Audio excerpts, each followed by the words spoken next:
अस्सलाम वालेकुम नाज़रीन, आप देख रहे हैं जोत न्यूज़ और मैं हूं M L Arif daily shoes के साथ। नाज़रीन, मुल्क की सियासत के साथ साथ मुल्क में जो सहाफ़ती तबका है जिसका काम है कि ख़बर निकाल कर लाना, अवाम को हक और सच दिखाना, हमारे सहाफ़ी हजरात जो हैं वो सियासतदान बनने की कोशिश कर रहे हैं या सियासी पार्टियों के हरीफ बनने की कोशिश कर रहे हैं।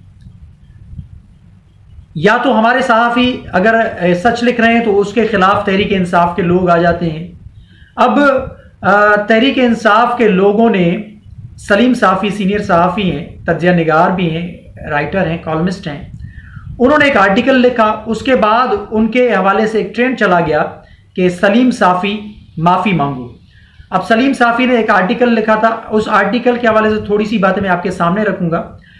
फिर सलीम साफ़ी को ट्विटर के ऊपर किस तरीके से एक गालियां दी गई, उनके मुखालफत में एक ट्रेंड चलाया गया और गालियां ऐसी ऐसी, कैसा कल्चर आप मुतारिफ करा रहे हैं। और हमारे सहाफ़ी हजरात के हवाले से भी मैं बात करूंगा कि हमारे सहाफ़ी हजरात क्या कर रहे हैं। पाकिस्तान की सियासत का तो बेड़ा गर्क है ही है, लेकिन आप सहाफ़ी हैं, सहाफ़ियों का काम है हक और सच की खबर जो है ना वो शाया करना या वो स्क्रीन पे लाना, हकायक को सामने लाना।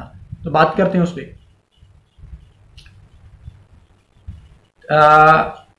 परसों तरसों सलीम साफ़ी साहब ने एक आर्टिकल लिखा जो मौजूदा जो सियासी सूरत हाल है उसके हवाले से, और उसमें फ़ौज के हवाले से भी उन्होंने लिखा। माजी में क्या किरदार रहा है फ़ौज का और माजी के सियासतदानों के साथ क्या किया गया, कौम परस्तों के साथ क्या किया गया और तहरीक इंसाफ के हवाले से भी उन्होंने उस आर्टिकल को मेंशन किया है, आर्टिकल में मेंशन किया है और फौज के किरदार को भी मेंशन किया है सलीम साफ़ी साहब। अब सलीम साफ़ी साहब का जो आर्टिकल था वो आर्टिकल हकायक पर मबनी है। वो इस वजह से कि देखें, माजी में पाकिस्तान की सियासत के अंदर फौज का किरदार रहा है। वो आप तारीख उठा के देख लें। मैं बार बार जैसे कहता हूं कि पाकिस्तान की तल्ख तारीख है। वो तल्ख तारीख इस वजह से क्योंकि पाकिस्तान के अंदर जमहूरियत शुरू में तो रही नहीं। शुरू में डिक्टेटरशिप रही। उन अपना एस्टेब्लिशमेंट के लोगों का या उन आमिर जर्नलों का जो डिक्टेटर थे उनका तसल्लुत रहा है पाकिस्तान की सियासत के ऊपर, या पाकिस्तान की हुकूमत पे वो काबिज रहे हैं। तारीख उठा के देख लें तो सलीम साफ़ी ने ये सारी चीज़ें मेंशन की। उसमें पीपल्स पार्टी का जिक्र किया है, नून लीग का जिक्र किया, पीपल्स पार्टी के साथ क्या क्या किया गया, नून लीग के साथ क्या क्या किया गया, वो सारी चीज़ें उन्होंने किया। कौम परस्तों के साथ क्या क्या किया गया और जिसका उन्होंने खमियाजा भुगता है, उनको किन किन सख्तियों का सामना करना पड़ रहा था, ये सलीम साफ़ी साहब ने लिखा है। तहरीक इंसाफ के हवाले से भी उन्होंने लिखा है कि तहरीक इंसाफ को कौन लाया, तहरीक इंसाफ कब बनी, तहरीक इंसाफ को बनाने वाले कौन थे, तहरीक इंसाफ को इलेक्शन में जितवाने वाले कौन थे, इलेक्शन के बाद हुकूमत में लाने वाले कौन थे। इसमें कोई शक नहीं है, सबको पता है। एस्टेब्लिशमेंट के तवस्सुस से तहरीक इंसाफ पाकिस्तान की सियासत में आई, ये इमरान खान साहब को खुद को भी पता है। देखिए, जब से तहरीक इंसाफ की हुकूमत गई है तब से तहरीक इंसाफ बावली हो गई है। जैसे अब तहरीक इंसाफ बहुत बड़ी पार्टी तो बन गई, लेकिन उसके पीछे, उनकी पीठ के पीछे सपोर्ट किसकी थी, वो सपोर्ट निकल चुकी है। तो अब तहरीक इंसाफ नीचे आ गई है और तहरीक इंसाफ के मामलात इसी वजह से खराब हुए थे। जाहिर सी बात है, आप अगर ताकत के साथ यानी असेंबली में नहीं आएंगे तो फिर आप कंप्रोमाइज करके आए। आपने बीच वाला रास्ता अख्तियार किया, जिसे चोर दरवाजा कहा जाता है। ये चोर दरवाजा नहीं, तो आपने इलेक्शन के दौरान आपने सिस्टम को बिठवा के इमरान खान साहब आप आगे आ गए, आपके लोग आगे आ गए। वो तहरीक इंसाफ के हवाले से अपना जो सलीम साफ़ी ने लिखा है कि कासिम सूरी साहब जैसे लोग एक काउंसलर की सीट नहीं जीत पाते थे, वो अपना डिप्टी स्पीकर बन गए। मकसद कहने का कि उनको लाया गया। और फौज का किरदार रहा है पाकिस्तान में माजी की सियासत में, लेकिन मैं तो कह रहा हूं कि आज भी पाकिस्तान की सियासत के अंदर फौज का किरदार है। लेकिन general DG ISPR major general Babar Iftikhar साहब ये खुद कह चुके हैं कि माजी में हमारा किरदार रहा है और हम उससे सीखने के लिए कोशिश कर रहे हैं अब हम जब न्यूट्रल रहे हैं, हम चाह रहे हैं कि फौज को सियासत में ना घसीटें, तो फिर हमें क्यों घसीटा जा रहा है? तो तहरीक इंसाफ वालों की सपोर्ट निकल चुकी है। तहरीक इंसाफ तहरीक अदम एतमाद के बाद जैसे बाहर आई है, तो वो कह रही कि हमें अब वापस वही सपोर्ट चाहिए। अब सलीम साफी ने वो एक आर्टिकल लिखा है, वो एक सहाफ़ी हैं। अब अगर आप उनके उस आर्टिकल के हवाले से आपने एक ट्रेंड चलाया कि सलीम साफी माफ़ी मांगो, सलीम साफी किससे माफ़ी मांगे? सलीम साफी को वो तो नहीं बोल रहे हैं जिनके खिलाफ उन्होंने आर्टिकल लिखा, जो इस्टेब्लिशमेंट है उसके हवाले से। सलीम साफी ने, जैसे मैंने कहा कि तारीखी हकायक बयान किए हैं। वो आर्टिकल बहुत लंबा है, मैं पढ़ के आपको सुनाता, लेकिन ये वीडियो बहुत बड़ी लंबी हो जाएगी। मकसद कहने का कि इसके साथ साथ अब कुछ सहाफ़ी भी हजरात हैं हमारे, वो सहाफ़ी हजरात गालम गलोच पे आ रहे हैं।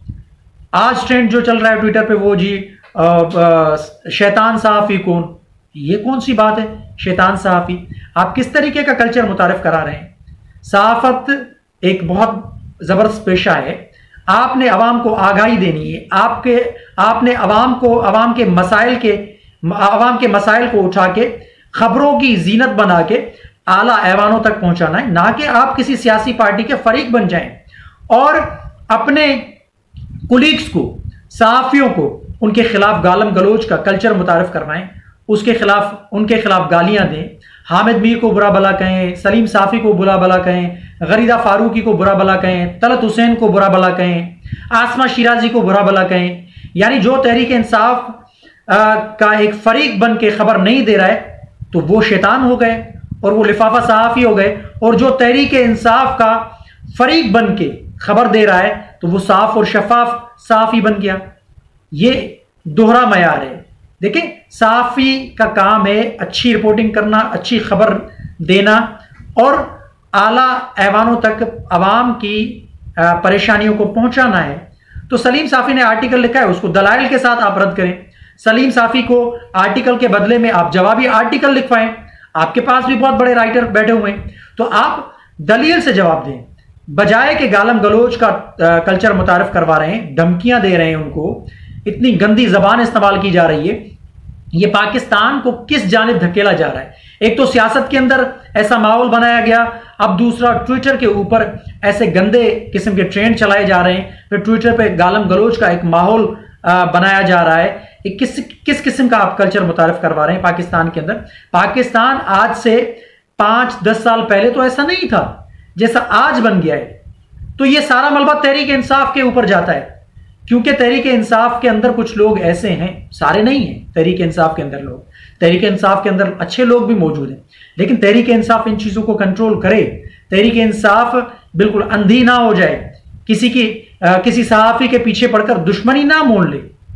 और हमारे सहाफ़ी हजरात भी हैं। अब इरशाद भट्टी का 2-2.5 घंटे पहले मैंने उनका एक ट्वीट मैंने देखा, वो कह रहे हैं कि पाकिस्तान में सियासी शैतान कौन? ये किस किस्म की आप बातें कर रहे हैं, किस किस्म का आप कल्चर मुतारिफ करवा रहे हैं? भट्टी साहब, आप कुछ ख्याल करें, ऐसा ना करें भट्टी साहब कि कल को आप खुद अपना मुंह छुपाते फिरेंगे। फिर ये हुकूमतें आनी जानी है, लेकिन आपने रहना है, आपने लिखना है।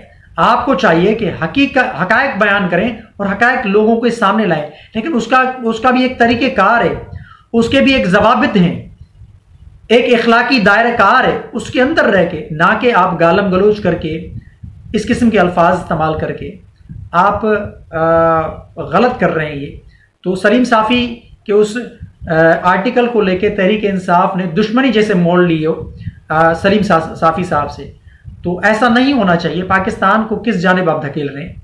ये कल्चर बहुत ख़राब कल्चर है। इस कल्चर को अगर आगे मज़ीद बढ़ाया गया तो इसके नताइज बड़े संगीन निकल सकते हैं। आगे आने वाले जो इन फ्यूचर में जो मुस्तकबिल की जो सहाफ़त है, उस पर बड़े शदीद इसके असरात पड़ेंगे। तो बराए मेहरबानी ऐसे काम ना करें, सहाफ़ी हजरात भी और तहरीक इंसाफ के भी लोग ऐसे काम ना करें कि पाकिस्तान की बदनामी होती है, पाकिस्तान के महज़ब मुआशरे की बदनामी होती है। वैसे हम खुद को कहते हैं कि हम बहुत बड़े महज़ब मुआशरे के पैरोकार हैं या महज़ब मुआशरे में रहते हैं। ये हमारा महज़ब मुआशरा है, बजाय हम अपने मुआशरे को बेहतर बनाने में अपने मुआशरे को बिगाड़ रहे हैं। तो आप सब लोगों से मेरी एक इल्तिजा है कि खुदारा ऐसा कल्चर ना मुतारिफ करवाएं जिससे पाकिस्तान की भी बेइज्जती हो और जो सहाफ़ी हैं जो सहाफ़त का एक बहुत ज़बरदस्त पेशा है उसको भी एक ख़राब समझा जाएगा। और सियासत को तो वैसे भी ख़राब किया गया है, साजिशों के तहत, बड़ी साजिशों के तहत ख़राब किया गया है। मकसद कहने का ये कि ऐसे ऊंचे हथकंडे ना इस्तेमाल करें सहाफ़ियों के ख़िलाफ़ भी, या सहाफ़ी